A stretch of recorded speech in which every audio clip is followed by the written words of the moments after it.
the President of the United States, Donald J. Trump. And I'm proud to be an American, where at least I know I'm free. And I won't forget the men who died, who gave that right to me. And I gladly stand up next to you and defend her still today. 'Cause there ain't no doubt I love this land. Well, thank you very much. And that was some greeting we had in North Carolina. I'll tell you, I don't know if you saw the crowd outside, but it's pretty amazing. But we've had it in Texas and Ohio, and South Carolina, Florida. It's just incredible what's happening. Please sit down, please. And I'm honored to be in North Carolina in the presence of true American heroes as we commemorate the 75th anniversary of the American victory in World War II, and a victory it was.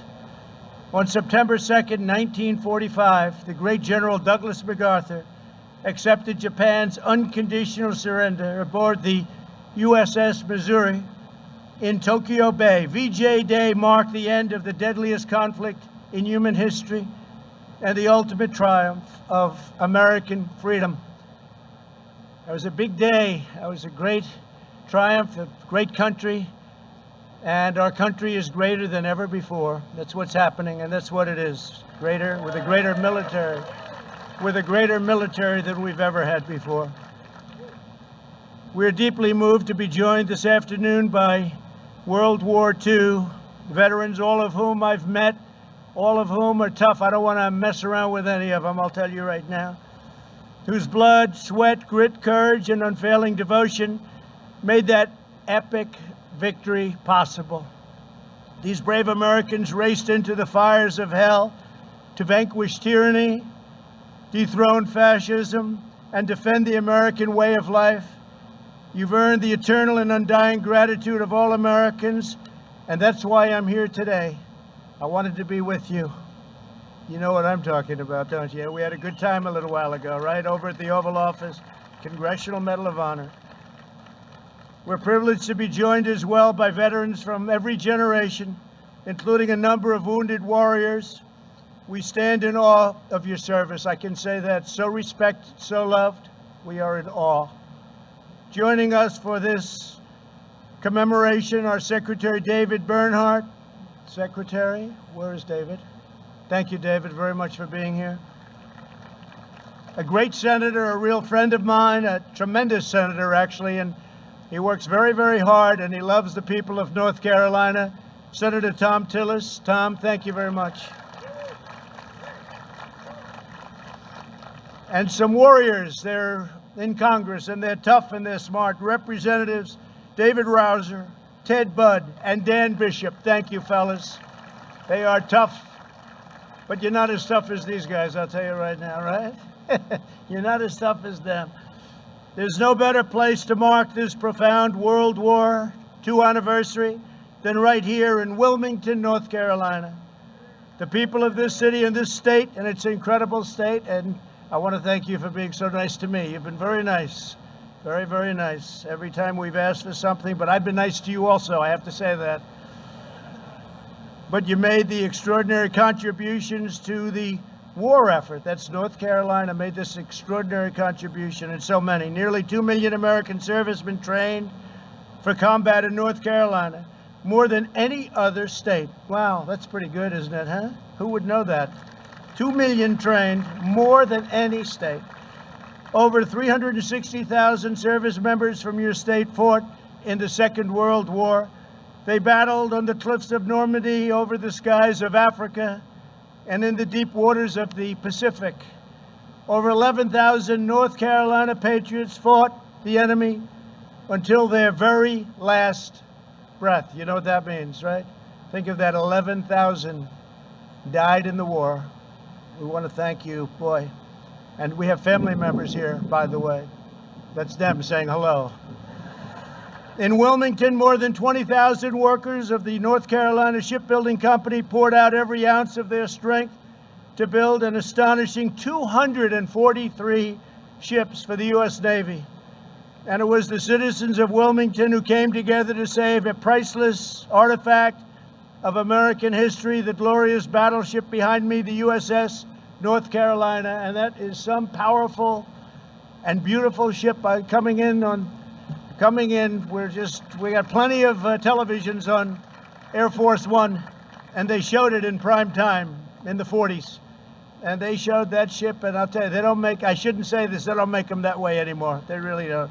What a beautiful ship. During World War II, this magnificent ship participated in many major naval offenses and in the Pacific Theater itself, including the Marshall Islands, Iwo Jima, and Okinawa, earning more battle stars than any other battleship. We're learning a lot today, right? That's pretty good. Why are you clapping? You come from West Virginia, huh? He loves West Virginia, so do I, right? But we're clapping anyway, right? You better believe it. Thank you. After the war, the people of Wilmington organized a massive campaign to save this beautiful ship from the scrapyard. They preserved it as a memorial to the gallant deeds of American sailors, a monument to the American workers that built it, and an enduring symbol of American greatness. Now more than 200,000 people visit the site each year to learn the history and the heroism that defines our nation. This afternoon, my administration is formally recognizing the city's exceptional contributions to victory in the Second World War. It is my tremendous honor to officially designate Wilmington, North Carolina, as our nation's very first World War II heritage city. That's a big deal. Our nation's very first. Wilmington, congratulations to you all.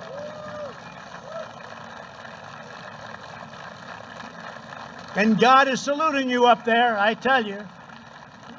We may have to go a little quicker than I thought, right? With this designation, we proudly declare that in America, we don't tear down the past, we celebrate our heroes, we cherish our heritage, we preserve our history, and we build the future. This mighty vessel and this magnificent town will forever tell that story with this designation. So I want to just congratulate North Carolina and Wilmington. That's a fantastic thing. I want to thank Senator Tillis and Congressman Browser, stand up please, in between the lightning bolts, for their work to make this day possible. Thank you, Tom. Thank you, fellas. Great job. And let me also thank retired Navy Captain Wilbur Jones, who has championed the cause of World War II heritage cities. Wilbur, thank you. Thank you, Wilbur. Great job. Great job. So Wilbur, you know a lot of people wanted this, right? So you are just a tough cookie. You got it. Number one in the nation. I want to thank Wilbur. That's great. I also want to recognize several of the heroes who saved American freedom. And I've known some of them since I've been in office. I've seen them. And there they are. Here today is my good friend who I just left, and he was in the Oval Office with me at the White House, Woody Williams. 75 years ago, Woody showed fearless courage as a Marine in the Battle of Iwo Jima. You are amazing. I promised him I would not tell that he's 97 years old, I promise.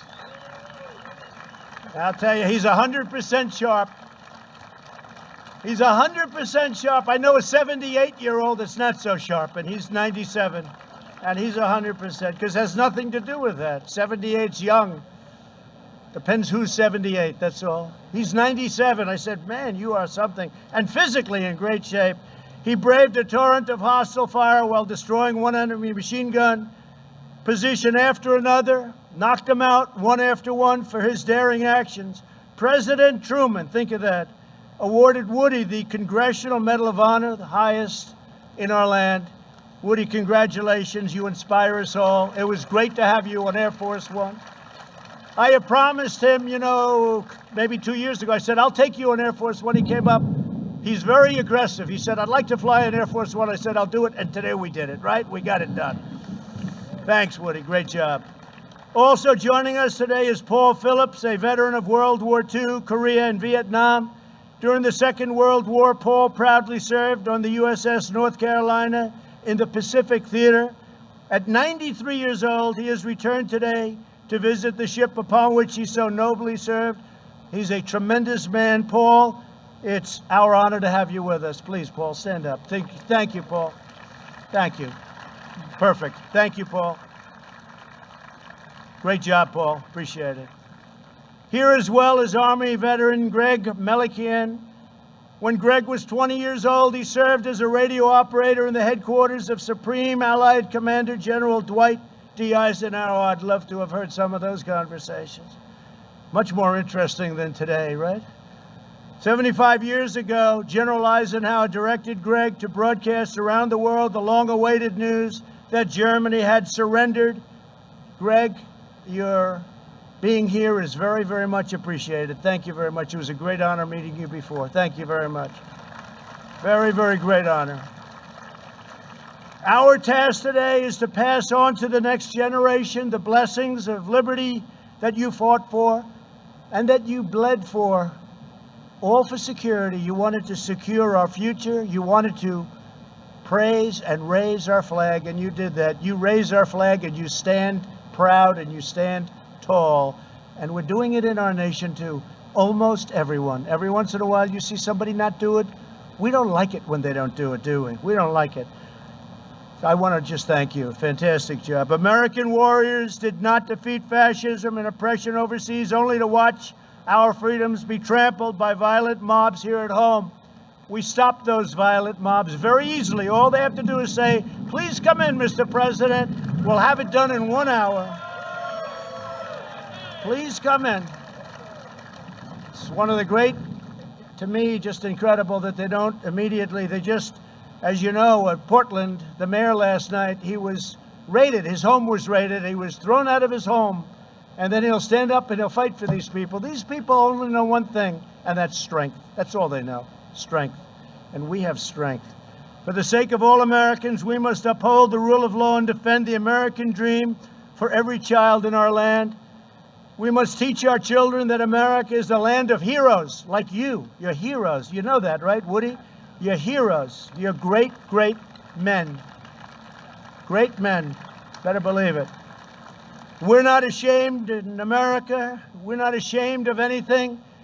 I signed a very important edict recently. 3 months ago, they were ripping down statues. I said, you can rip them down, but you're going to serve 10 years in jail if you do. And as soon as I did that, incredibly, you haven't heard about statues coming down, have you? Statues are monuments. But we're not ashamed of our country. We're proud of our country, prouder than we are of anything else. Our country is great, and we're going to keep it that way. We're going to keep our country great. Together, we will remember America's towering victories.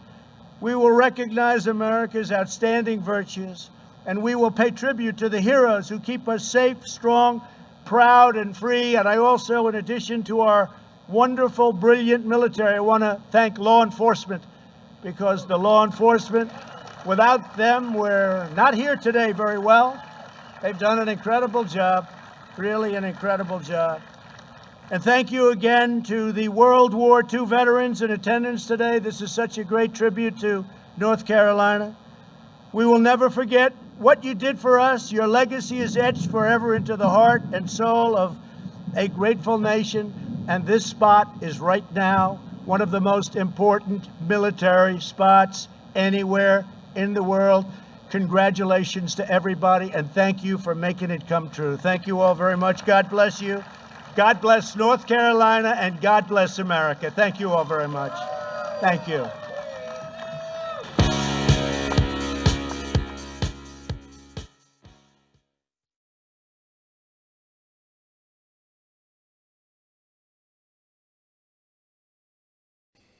Okay, thank you everyone for tuning in.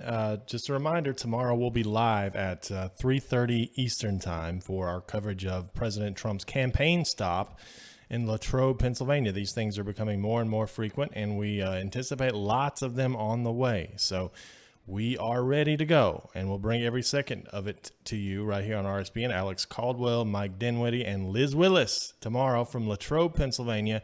If you're in the Western PA area and you want to come out, not sure there's any tickets left, but we would certainly love to talk to you if you want to be part of the overflow crowd outside, which has the potential to be very, very big. Western PA is definitely Trump country. So thank y'all for tuning in. If you want to support us and help us to get to all these events, You can go to rsbnetwork.com/donate. If anything else comes up tonight, we'll be on the air to cover it. Otherwise, we'll see you back here tomorrow, 3:30 p.m. Eastern from Latrobe, Pennsylvania. Have a great rest of your day.